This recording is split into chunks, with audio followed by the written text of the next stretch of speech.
My name is Steve Hauser. I am a consulting arborist as well as a certified arborist, over 40 years in the Dallas area. I'm a trustee with the Texas Historic Tree Coalition, a group that works to find, research, recognize, preserve, and celebrate our most significant trees in the state of Texas. We can be romantic about the trees that have been here a long time, but I think it's frankly a tad bit unfair. Cross Timber's name came from the early settlers who tried to cross through this timbered area because it was so thick and dense. It was also referred to as the cast iron forest. In other words, it's very hard to penetrate the cast iron forest. And just think if you were an early settler trying to get through an area that was almost all thorns, because that's basically what it was. Great if you're a bird trying to find habitat to get away from whatever your predators are. It was great for finding food, and it was great for shelter, but it wasn't great for humans that had to try to find their way through it.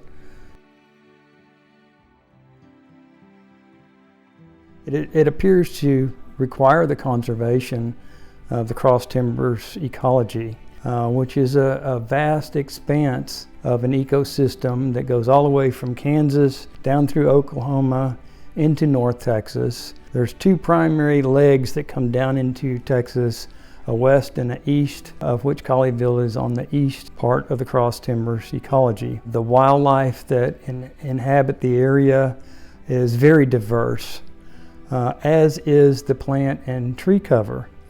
There's, of course, post oaks and blackjack oaks, eastern red cedars, mesquites, so it is a very unique ecology.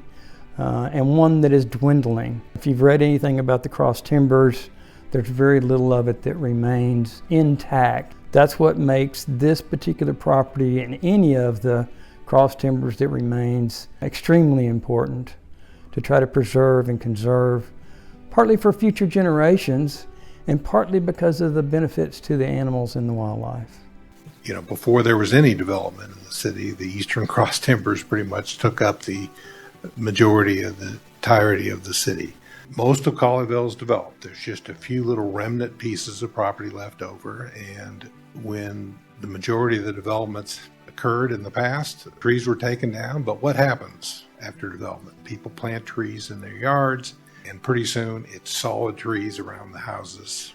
According to the United States Forest Service, planting our new small trees and the small stature trees don't provide as many benefits as these large old trees that can provide 70 to 80% more benefits, from cleaner air to the wildlife to the pure ecology. It's the large old trees that do more good than these small newly planted trees. And the newly planted trees have to live for hundreds of years before they can do as much good as some of your large old post oaks that are 200, 250 years old or more, some of them. Post oaks are very slow growing to begin with. Some of the trees on this property are easily over 200 years old. Secondly, it's a very sensitive tree. You can't build very close to it. You can't change a lot around it before they just won't survive. They just don't like to be messed with. They're highly drought tolerant, which is the other thing that makes them so critical. In the future, we're not going to have a lot of water to water our lawns with, and then it's going to be very critical that we have post oaks. Yes, development in a place like this that's full of trees is going to take out a significant number of trees. I said that last time. There's no way around it. That was part of Vision North Texas, of finding better ways to build in the future. We have 10 principles for development excellence. We have different growth scenarios that these towns can choose. What growth scenario do we want to choose? With one of them being the green region that offers the most amount of benefits of any potential way that we could grow. And say, okay, because someone doesn't want them developed, let's purchase the properties for what people have put into them and make them parks forevermore. We're going to have to learn to do a better job of preserving some of these natural areas.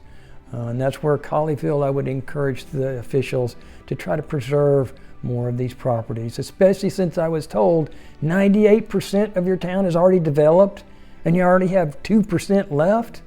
Surely we can preserve some of that 2%. Surely we have enough money set aside to be able to preserve at least a little bit of that for our children. It's the least we could do.